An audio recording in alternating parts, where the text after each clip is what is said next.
সিলেটের চাঁদনীঘাট এলাকায় সুরমা নদীর দুই পাড়ে সৌন্দর্য বর্ধন সহ বন্যা প্রতিরোধী অবকাঠামো নির্মাণ প্রকল্পের উদ্বোধন করেছেন প্রধানমন্ত্রী তারেক রহমান। সকাল 11টার দিকে প্রকল্পটির উদ্বোধন করেন তিনি। পরে সেখানে আয়োজিত সুধী সমাবেশে যোগ দেন সরকার প্রধান। এর আগে সকাল 11টায় সিলেটে পৌঁছে প্রচণ্ড বৃষ্টির মধ্যেও হযরত শাহজালাল এর মাজার জিয়ারত করেন তারেক রহমান।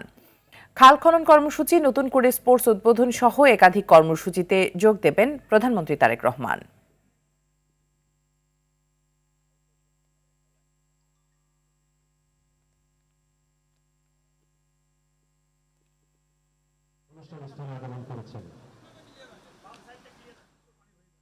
দর্শক, এই মুহূর্তে সিলেটের চাঁদনীঘাট এলাকায় আয়োজিত সুধী সমাবেশে বক্তব্য রাখছেন প্রধানমন্ত্রী তারেক রহমান। আমরা সরাসরি চলে যাচ্ছি সেখানে। অসুবিধা হয়তো বৃষ্টি না থাকলে আমাদের আজকের এই অনুষ্ঠানটি হয়তো আরো অনেক সুন্দর হতো। উপস্থিত সাংবাদিক ভাইরা এবং সিটি কর্পোরেশনের সকল কর্মকর্তা এবং কর্মচারীবৃন্দ, আসসালামু আলাইকুম। আমার পূর্বে যে সকল বক্তা বক্তব্য রেখে গিয়েছেন, ওনারা সিলেট সিটি কর্পোরেশনের অথবা সামগ্রিকভাবে সিলেট জেলার বিভিন্ন বিষয়ে ওনারা আলাপ করেছেন। আপনারা নিশ্চয়ই খেয়াল করেছেন, আমরা সরকার গঠন করার পূর্বে নির্বাচনী প্রচারণা অভিযানের সময় আমরা আমাদের ম্যানিফেস্টো এবং নির্বাচনী বক্তব্যে অনেকগুলো কথা বলেছিলাম।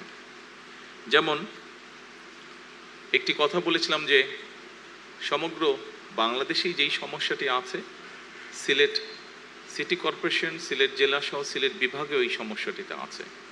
প্রথমেই যেই কথাটি শুরু করেছি যে বৃষ্টি হচ্ছে আজকে, এই বৃষ্টির কারণে আমি যখন এয়ারপোর্ট থেকে নেমে আসছি শহরের দিকে, বৃষ্টির কারণে দেখেছি বিভিন্ন জায়গায় একটু একটু করে পানি জমে গিয়েছে। এবং বৃষ্টি যদি আর একটু বেশি হয়, হয়তো এরই ভিতরে অনেক জায়গা আছে যেখানে কিছু জলাবদ্ধতাও তৈরি হয়েছে।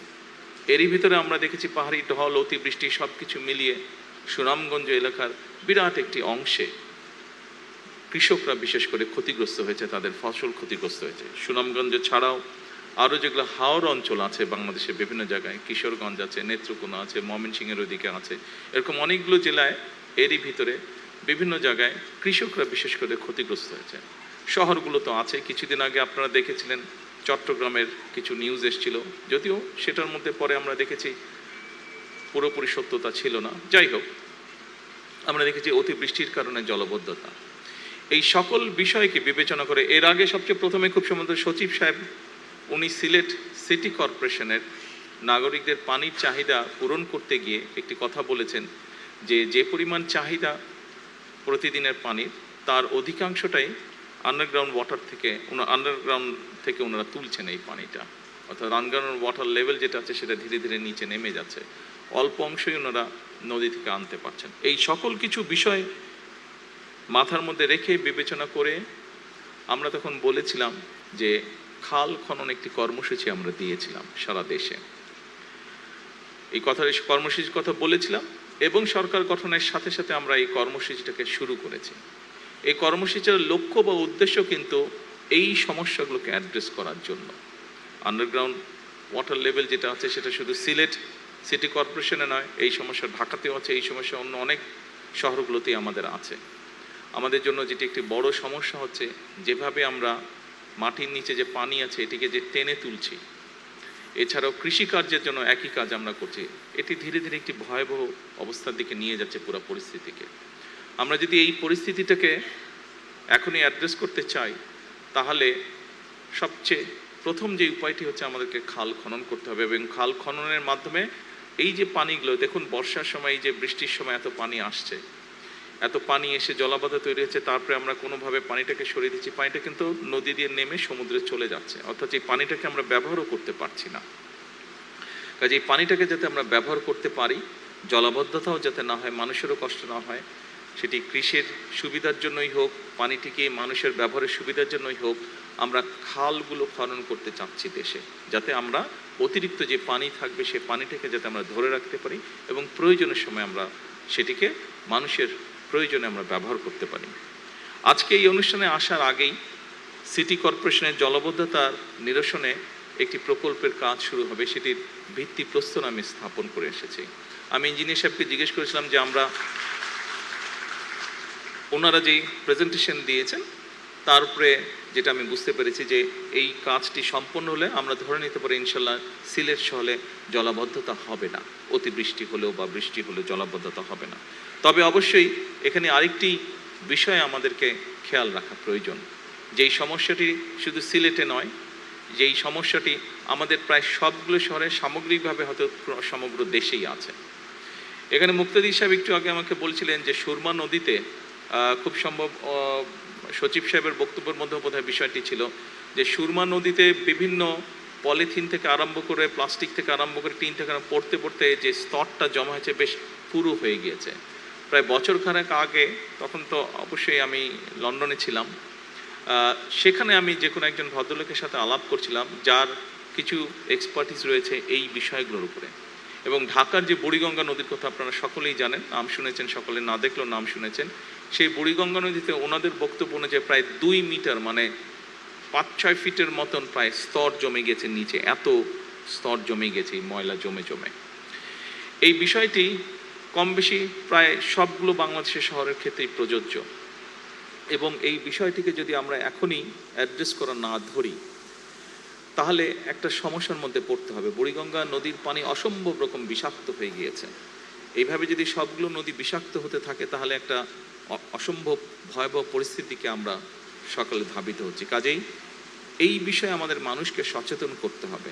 সিটি কর্পোরেশনকে আমি অনুরোধ করব, অবশ্যই আপনারা বিভিন্ন প্রকল্প গ্রহণ করবেন মানুষ যাতে সেবা পায়, কিন্তু একই সাথে পাশাপাশি যদি আপনারা মানুষকে অ্যাওয়্যার করার জন্য, সচেতন করার জন্য কতগুলো উদ্যোগ নেন, যেমন প্লাস্টিক, পলিথিন, কাগজ, যে কোনোই বর্জ্যদ্রব্য হোক না কেন, এই জিনিসগুলো যত্রতত্র যাতে আমরা না ফেলি।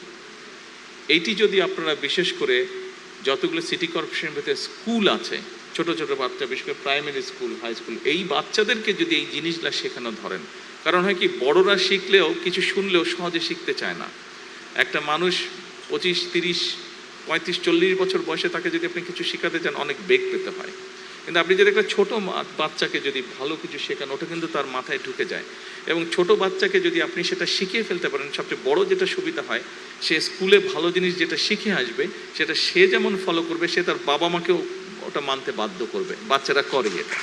সেই জন্য আমি সিটি কর্পোরেশনকে অনুরোধ করব, এবং শুধু সিলেট সিটি কর্পোরেশন নয়, এই বিষয়টি আমি সকল সিটি কর্পোরেশনকে অনুরোধ করব, আপনারা যদি অন্তত আপনাদের এলাকায় সিটি কর্পোরেশনের ভেতরে যে সকল স্কুল আছে সেই স্কুলগুলোতে যদি আপনারা কোনো উদ্যোগ নিয়ে বাচ্চাদেরকে এই বিষয়গুলোতে সচেতন করতে পারেন, তাহলে আমরা ধীরে ধীরে এই কাজটি শুরু করতে পারবো, যে পরিবেশকে আমরা আস্তে আস্তে আস্তে ঠিক করে আনতে পারবো।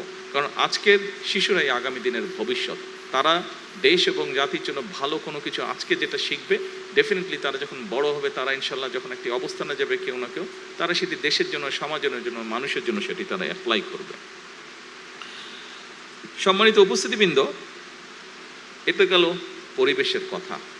আসুন স্বাভাবিকভাবেই এখানে আপনারা যারা বসবাস করেন, বিভিন্ন সময় আপনাদেরকে দেশের বিভিন্ন জায়গায় কাজের জন্য যেতে হয়।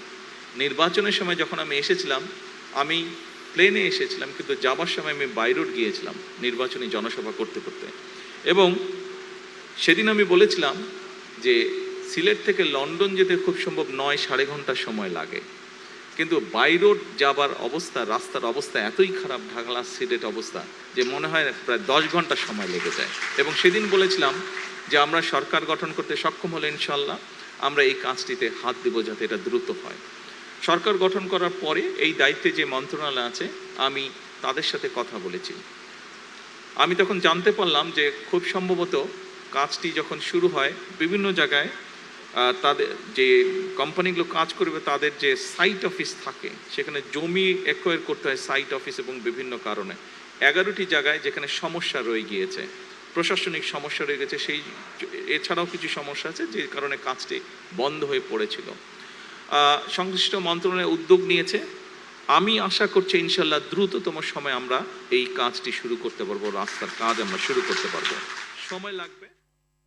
দর্শক শুনছিলেন সিলেট থেকে প্রধানমন্ত্রী তারেক রহমানের বক্তব্যের অংশবিশেষ।